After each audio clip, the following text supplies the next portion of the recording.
आनन्दरूपे निजबोधरूपे ब्रह्मस्वरूपे श्रुतिमूर्तिरूपे शशाङ्करूपे रमणीयरूपे श्रीरङ्गरूपे रमतां मनो मे।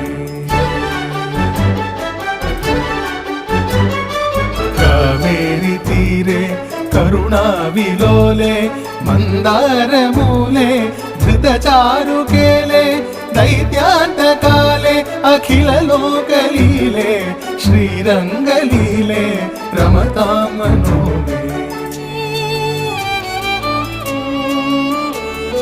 लक्ष्मीनिवासे जगतां निवासे हृत्पद्मवासे रविबिम्बवासे कृपानिवासे गुणवृन्दवासे श्रीरङ्गवासे रमतां